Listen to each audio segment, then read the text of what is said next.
And I'd like to introduce up to the stage Jess Dodson, Melina Ryan, and Tania Ezra. Can we have a warm round of applause for these three lovely ladies?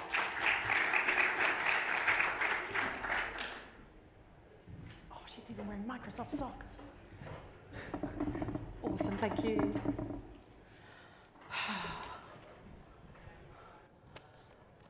First session. Good morning, everyone. We asked Lucas not to give an intro to us, mainly because we're going to intro ourselves. So, Jess Dodson, I am a cloud solution architect working for Microsoft. And I've been in cybersecurity now for, I don't know how many years? Been in tech for 20 plus years, aging myself. Celebrated 6 years with Microsoft 3 days ago, which is pretty awesome. And I do a lot of work with government and do a lot of work with education. So I previously came from University of Queensland. It's one of the reasons why I love AUSCERT. So that's where I got my first start. And I also worked for Queensland government for a really long time as well. So I love working with education and government. Cool. I am Melina Ryan. I am also a cloud solution architect in the same team as Jess. Slight difference to Jess though, a lot of my focus is currently on implementing SEAM and SOAR tooling. I also have a background in government. I work a lot with government and large enterprises and a bit in education as well. I been at Microsoft just shy of 4 years as well, and really keen to chat with everybody today around Essential 8 and how it impacts their work and their everyday jobs. Hi, I'm Tania Ezra. I won't be needing to wear any dressing up clothes as a dinosaur because I've been in IT for over 25 years, and I work primarily with government, and in that respect at Microsoft I look after Essential 8, our E8 page, which also includes the PSPF guidance. And my role in Microsoft is quite diverse because I look after endpoints and endpoint security, and making sure that aside from endpoint security that customers can use it. So it's really important to balance that. So that's my area. So when we were talking about the fact that there's experts about Essential 8, we're expert-ish, Tania the expert, okay?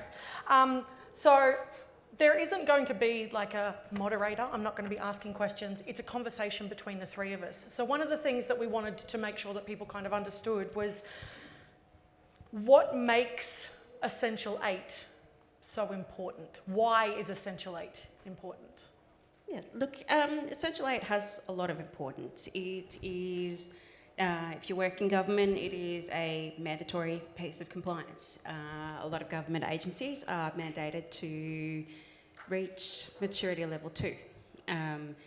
It is also really important from a foundational security aspect. It is an easier way to understand what security foundations we need to have and apply in an organisation from day to day. I actually don't think Essential 8 is that important. And there's people laughing.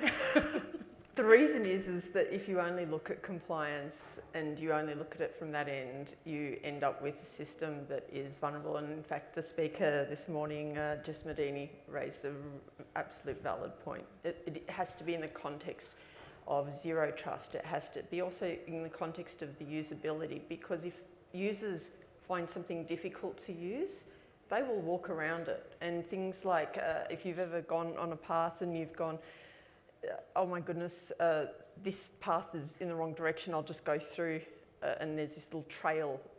It is something that is a desire line. That's actually what the technical term is. And so in that regard, Essential 8 is part of it.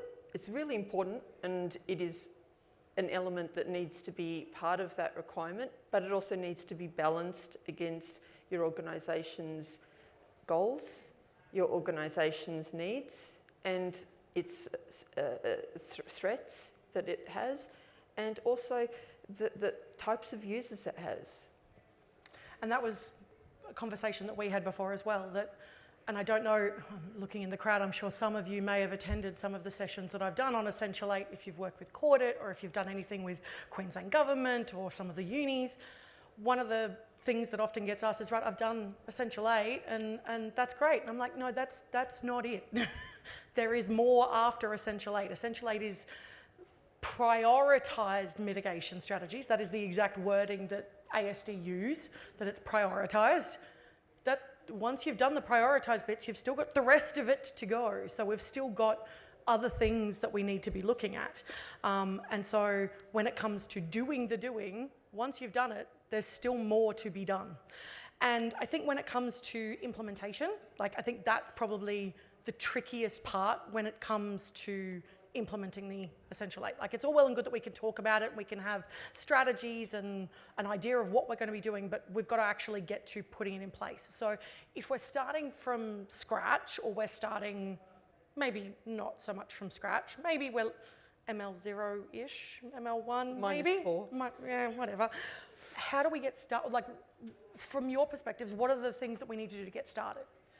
I would always look at trying to get the biggest impact, and that is multi-factor authentication. That is the first one, that is simplest to do. Don't go for the hardest thing, because it can be different for different organisations. For instance, if you work in finance, as much as people go, oh, Excel doesn't run the universe, you're using macros.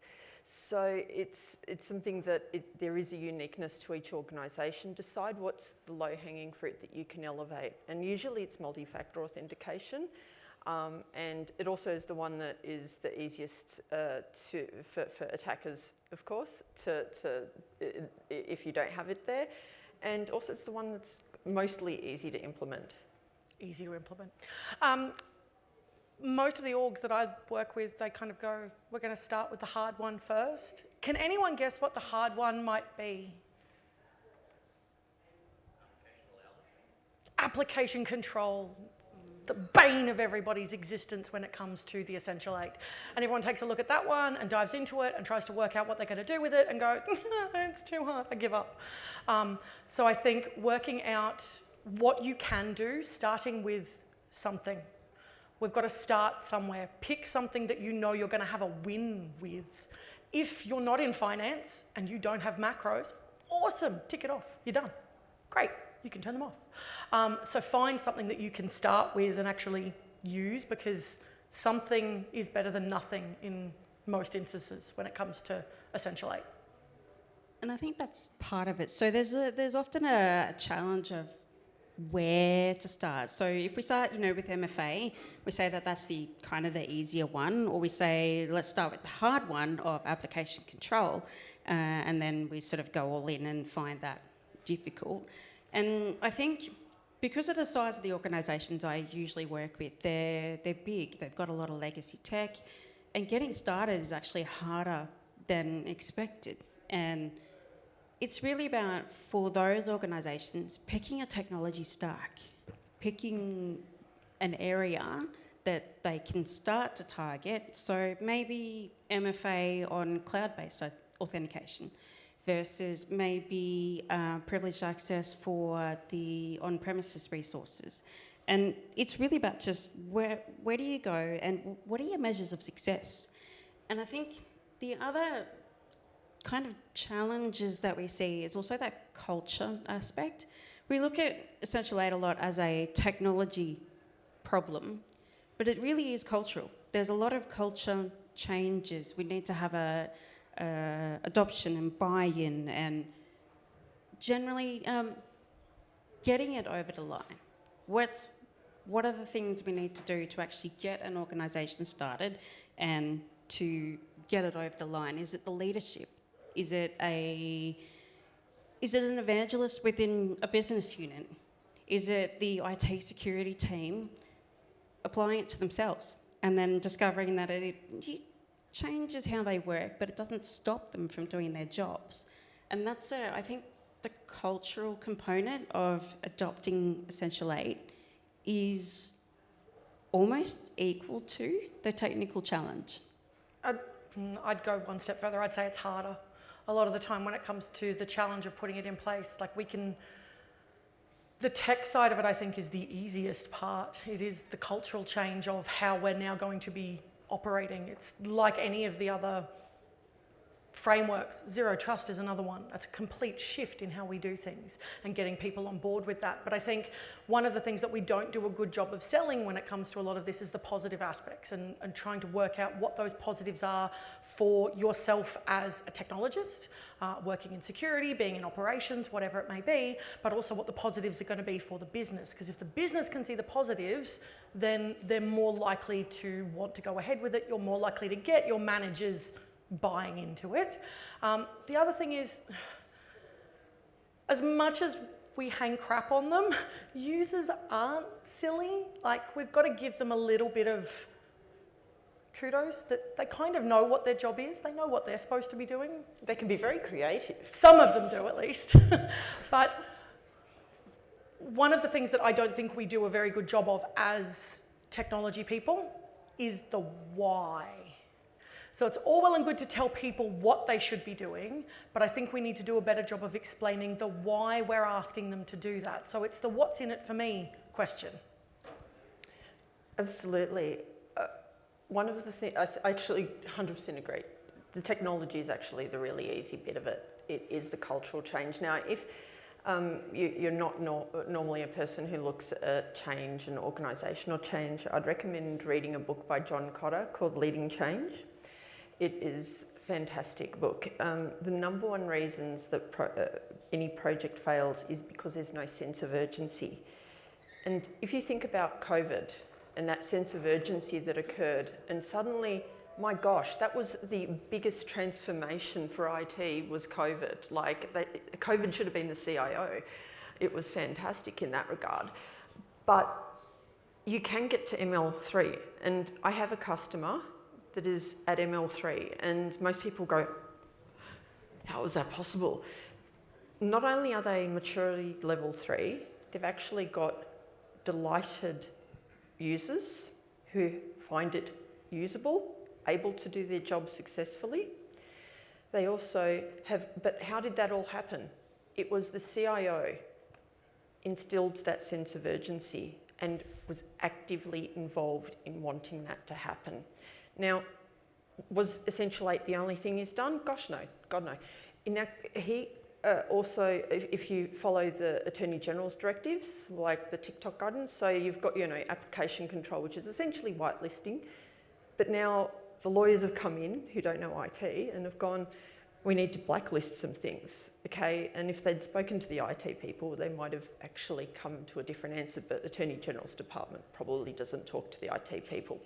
So in that regard, you've now got whitelisting and blacklisting because of the other legal ramifications. On top of that, you've got the PSPF, which has got, you need to keep things for a certain period of time, references the Archives Act. Archives documentation goes, go to the PSPF. So it's still a challenge in that respect. Sorry. But culture's not the only issue, is it? And so there are other pitfalls that people face. Melina? Yeah, look, I find that with the pitfalls, people, they start this journey and they determine we're going to go for this particular maturity level and go all in. And then don't get there because they're aiming for perfect rather than good. And while, there are things you do need to meet as part of the maturity level, don't necessarily aim for maturity 3 if you can get to 1 or you can get to 2, because every step towards it is an improvement on the security posture for your organisation. I think that's probably the big thing for me, is that, don't have that fight over trying to get to perfect. Aim for good. If you can get to better or best, that's fantastic. But just get on that journey. I think, at least from my perspective, a lot of it comes down to business context. So we kind of see Essential 8 in a bubble within tech, and we don't bring the rest of the business into it. And the phrase that gets used is security without business context is bad security, because it's just not going to work. Like what you were saying, people will find a way around it. They will find ways to circumvent what you put in place. So it's a top-down as well as a bottom-up approach. It's getting buy-in from CIOs to say, this is the kind of direction we're going, and it coming through management as well as coming from the people on the ground wanting to do it. If you have an organisation that is missing either of those pieces, it is going to fail. If the people on the ground don't want to do it, they're not going to do it. They will fight tooth and nail to not put the systems in place, to not use it the way you've asked. But if management isn't convinced that this is something that they should and need to be doing, it's also going to fail because there's going to be no urgency on the people who are doing the work. Absolutely. So another aspect of that is the fact that you've got those controls are there, but if you have got an organisation that is doing it in a different way, but it's meeting the concept of that control and probably is doing it better, because remember that control was written at a point in time, changes very slowly, is historically from AXI 33 that then got moved to the ISM, and then there's an extract that happened to be in the same year as Taylor Swift, Looked What You Made Me Do, because of the Petra not Petra attacks. You've got a situation that it is still very, very old-fashioned and legacy-based. So having a more novel approach or a better approach is absolutely acceptable. You do need to explain it, but that does make you compliant. And that's a good point, because limitations are often something that people bring to us. They say, you know, look, I need to be Essential 8, ML2 across the board. That's what my organisation is mandated for. But we've got these limitations or business requirements or exceptions that we've got to make in this space. And that becomes a challenge. And I think, Jess, you've got a couple of really good examples of organisations that have to meet it, but there's some changes. So there might be some folks here. Quick show of hands, who here comes from a K-12 school? Who here works in any? Perfect. So schools have an analogy when it comes to one of the Essential 8 in another industry that you wouldn't often expect. And when I bring it up to a lot of the schools that I work with, they're like, that makes sense, but that's disgusting. Schools and prisons are very similar. When it comes to multi-factor authentication, it is a problem, and it is one of the problems that we come up against, and I've come up against it in both schools and prisons. You've got users who don't have mobile phones or can't have mobile phones, but you want to be able to MFA them, you want to be able to get into their account if you need to, you have the ability to reset their account, someone else has to be trusted with their authentication pieces. How do you go about doing MFA in that regard? So that's where we start talking about things like FIDO and passkeys to be able to make it easier. FIDO tokens is the one that we ended up going with both. So every student had a FIDO token that was looked after by their teacher, and when they needed to sign in, that's what was used, and then they'd give it back, and if they lost it, there was reset capabilities in the back end to allow them to get in. Same thing happens with prisoners and protection and corrections. And I thought that was a really interesting combination, that there was a problem that was faced by two completely different industries, but for very similar reasons. Another area that I commonly get asked about exceptions is developers. And in security... Are there any developers here? No one's raising a hand. Awesome. Oh. We love you. We promise. We have a token developer. But look, from a security perspective, you know, we tend to have a bit of an attitude that developers are like the bane of our existence, because often we've got to try to retrofit security to something that a wonderful dev has done.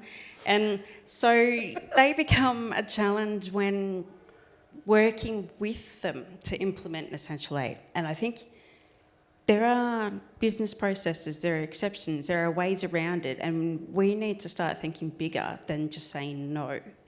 Like, say, for example, a dev needs to have full admin rights to their working machine. Okay, let's take a step backwards. Can we give them a Windows virtual desktop? that they've got full admin rights to. They can do whatever they want in that box. It's not attached to my corporate network. They can't break anything. If they get it owned, we'll blow it away, right? So we start to think about, let's look a little lateral. Let's look a bit outside the picture. We can still implement and maintain our adherence to E8, but we're also facilitating them with the ability to do their job. I just want to point out, you really do the circle of life, Hakuna Matata in your job, you know, from kindy to prison. But with the developers, also there's a thing called DevBox that we also have that is a bit more advanced and that allows like teams of developers to be able to be free range yet also secure. So there are things like that can definitely help. But like in use cases, and I'll give you a use case that you've used today, most likely, the elevator that you went in. If you're staying at the hotel, you've got a key badge. Now, that's an operational technology that is pretty much installed, and that elevator will not have any updates. Security may be updates up if it's on the long service channel, but generally everyone forgets the elevator, okay? That's why they're always in movies for hacking. So the thing is that with that, you've got a situation where if you're in a building that has that security access, but you're not going to replace the elevator every few years for the operating system because that's a few $1 million. So you need to manage that accordingly and have controls around that and ring fence it so that you are doing a cost-effective solution. So if you have an elevator, that is an example of where you can meet Essential 8 and you've also got those other things of a very legacy system.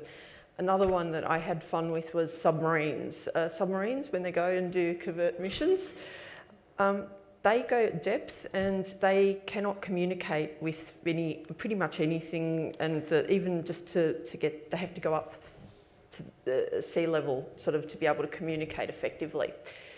Because they're designed to be covert. They're not going to be patching their operating system while they're doing a covert mission. So you have to do things in a different way so that they can do their business, because you can't say, I'm sorry, Warzone, we've got to just patch. It's Patch Tuesday. And with that, like, when you're documenting like those mitigation strategies and putting that down, when it comes to that documentation, like, how do we do it well? Like, how do we, because that's part of the issue. Like, it's all well and good to go, I've done Essential 8, I know it's there. I mean, in tuning, it's all there. Everyone here is on ML3, I know it. But once you've got to it, how do you prove it? How do you document it? Yeah. And look, everyone here probably has had a manager at some point in their life who loves a good chart with some green and red on it and maybe a little bit of orange to show that you've made progress somewhere, somehow. And Essential 8 actually can be quite challenging to show on a pretty chart for your sea levels. And I think one of the things that is worth taking a look at is there are actually a lot of vendors out there who are offering E8 assessments and E8 products and ways to measure your implementation, and that will help you with keeping an eye on how things are going within your environment as the E8 progress rolls out or unfurls. Absolutely. We also have Microsoft have that. It's Purview. Got to mention it. Shameless plug. Got to do the plug. But the thing is that aside from that, Essential 8 generally changes every quarter. Okay, and so the ISM changes every quarter. Usually the big changes are just before Christmas, and the key here is not just looking at it once every year and then reporting. In actual fact, you're wanting to have that continuous viewpoint.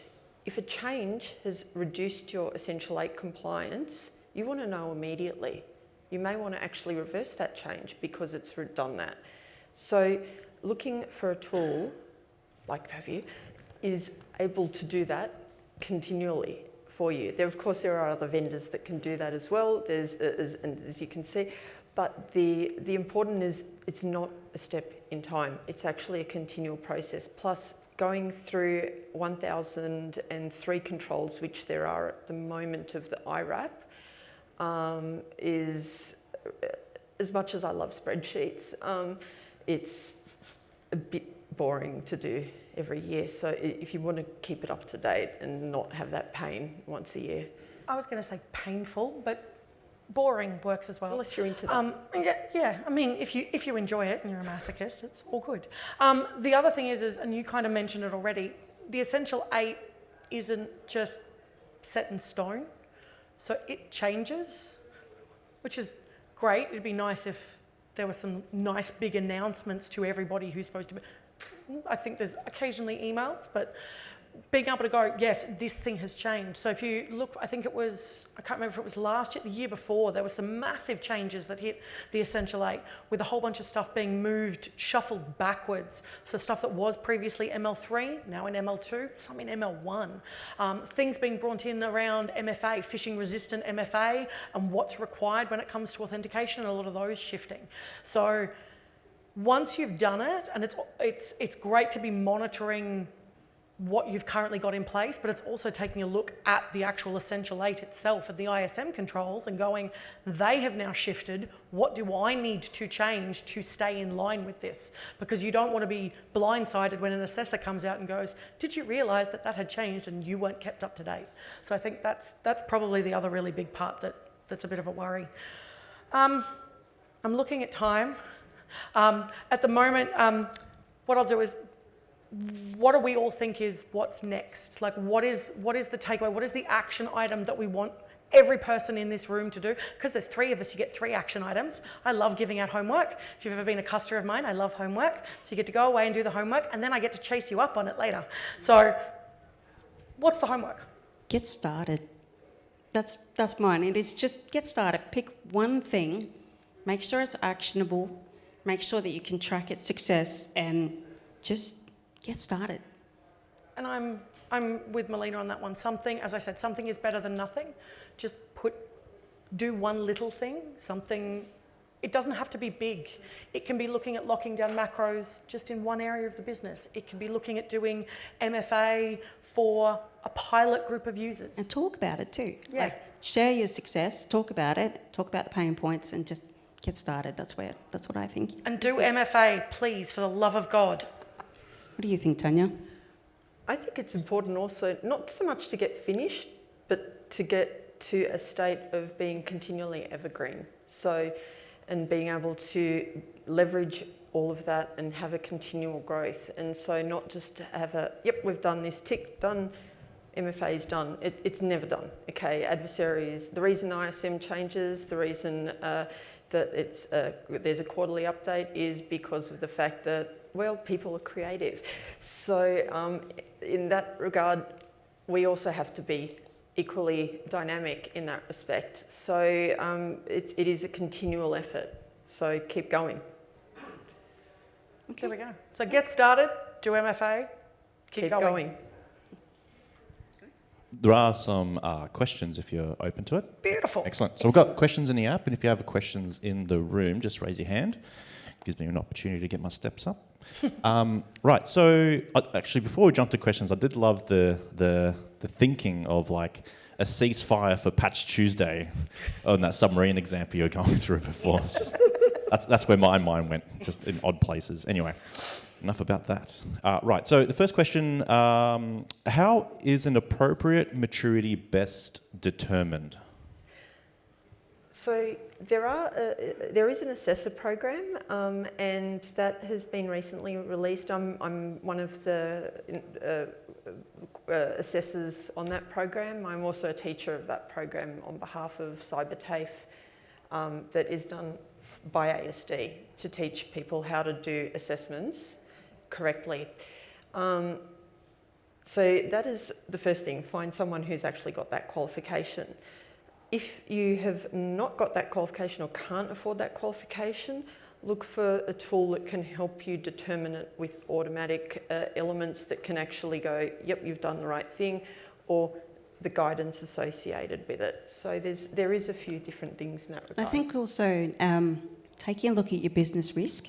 So look at the industry that you're in, look at your threat vectors and determine business risk. Some organisations are mandated to specific maturity levels. So federal government, I'm Canberra based along with Tania. So we work a lot with FedGov, and a lot of those agencies, or all of them, are mandated to get to maturity level 2 at a minimum. So part of it can be mandated, and part of it, if you are not mandated and you're voluntarily doing the Essential 8, would be take a look at your risk, your threat vectors, and choose what works best for you in that respect. And that's what I would have said, is take a look at what other folks in your industry are doing and see where it's kind of positioned. This is where your community really comes into play. So have a chat to the other folks that are working in your industry, whether you're in education, whether you're in mining, whether you're a telco, work out what others are doing to then help position yourself, and maybe go one step further if you want to make sure that you're not the next target. One thing I do want to add to that, recently, if you are a DISP member, so you're a Defence Industry Partner, there was a requirement that it used to be a portion of the Essential 8 that you needed to be compliant to. Now it's the full stack, and there was a requirement this year to do a huge spreadsheet of all how you comply. And the first question was on this, are you Essential 8 certified? If you answered yes, you are wrong, because you cannot be Essential 8 certified.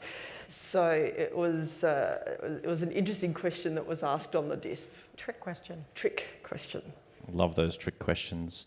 The next question is not a trick question. Okay. It's actually loosely related to the first one, which is good timing. And you kind of touched on a few points around it. But just to expand a little bit, what's more important, E8 or following another standard or framework like NIST? Or will this really depend on if you're a business or a government or education? I'd say that they kind of all intertwine. A lot of them are very similar. There's going to be a lot of overlap between them.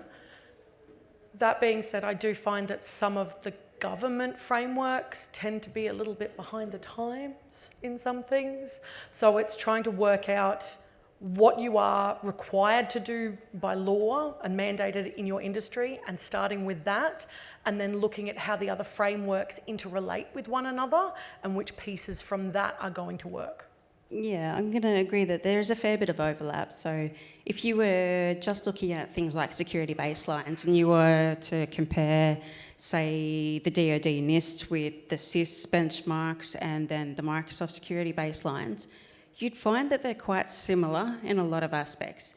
And then when you take another step back and you look at frameworks like or the compliance measures like ISM and E8, there's a lot of overlap. And it's probably a little against the grain here, but I would say just pick one and do it.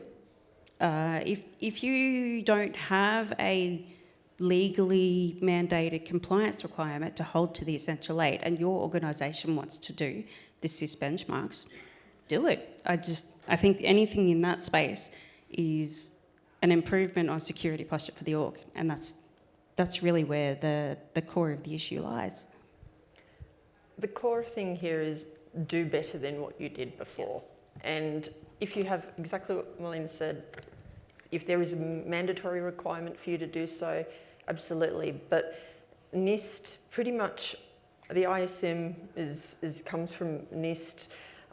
We also, with the Common Criteria Association, get a little bit from the UK.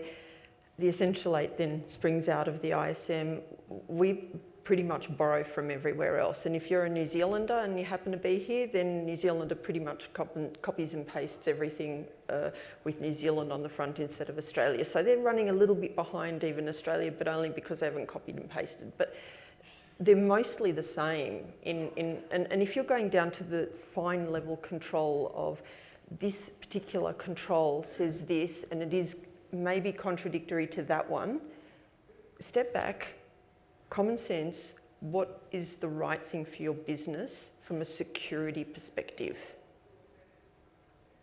Yeah, that's great. A good piece of advice I got early on was if you're a business or a publicly traded company, look at the board and see what other companies that they represent as well, have a chat to their CISOs and say, hey, are you NIST, are you CIS, how do you report up to the board? And just, to your comments earlier around just pick one, probably just pick one that they're already used to as well, probably helps, and that way you get less questions. Yeah. Right, so moving on to another question. We've got about 3 minutes left, so thanks everyone for using the app and then coming through. How would you manage the requirements to block macros in a university environment? You want to take macros? Absolutely. If you go to AKA Essential 8 and then hit macros, it will give you the exact process on how to do that in any sort of setting, whether you are needing to block them completely or you're needing to do them in a controlled way. Macros are things that need to either have a folder with the certificate or the signing needs to be done as part of it. Now, that's for your basic sort of things. And if you're looking at a corporate environment for macros, that makes sense. Now, students are a different breed altogether. So, of course, you're going to have to look at things in the different cohorts and what is suitable in that regard. And also the risks associated with that. So with macros in the student setting versus the teaching setting or the corporate setting, you're going to have potentially different mechanisms of control in that space. But also, I'm very happy to talk to you afterwards if you want to come and have a chat. I'm just going to repeat that link because Tania has done so much work on it, and that is the aka.ms E8 link. And it's got a ton of guidance there, especially around macros and so on. And I'm just going to plug it because Tania is awesome. Absolutely. Thank you so much. Right, so we've got time for one more question as new ones coming through. So how do you deal with E8 controls that specify Microsoft-specific controls, example ASR, when you use non-MS EDR? Sorry, can you say that again? Yeah, so essentially there's certain things in the E8 controls list that say you need to use all these things, and one of them might be something like ASR if you're using controls. a third-party if you're using a non-Microsoft. Absolutely. There is no reason that you can't use a third-party control. I work with ASD regularly with them talking about Essential 8, the ISM and changes and things like that, and their posture is that it's meant to be vendor agnostic, and then I point to macros. In that respect, look at it from that perspective. What is the intention of that control? If you use the same basis for your other vendor's product and go from there. With the reporting of it, again, pick a tool that works with that, or you can also have, there's different types of tools that can work, to do that sort of reporting. So you're going to have to be a bit more careful on which tools you pick if you're wanting to automate that instead of doing a good old-fashioned spreadsheet, but which doesn't come with macros, by the way, that spreadsheet. But at that regard, it is meant to be agnostic. So it's the principle. There's room in the assessment to have an alternate. Absolutely. When it comes to, I have met this control, there is space there for you to say, this is the alternate, which is doing the same job. Yep. So if you see something in there that is a specific vendor, like for us, because it's the Microsoft, and you're thinking of ASR, then there is room on that assessment to actually state that there is an alternate vendor or alternate method to meet this particular control. So you're not tied to a vendor. Yeah, excellent. Right, so that's all we have time for, unfortunately. I could stand here all day and ask questions and just get really, really deep dive. But That's all good. What I will say, though, is that we're here for the next 2 days. We now no longer have speaking obligations, yay. So if you do want to have a chat about anything to do with Essential 8, please do come and have a chat to any of us. We would love to have a chat with you. Lovely. Can we have a warm round of applause for Jess, Melina and Tania, please? Thank you.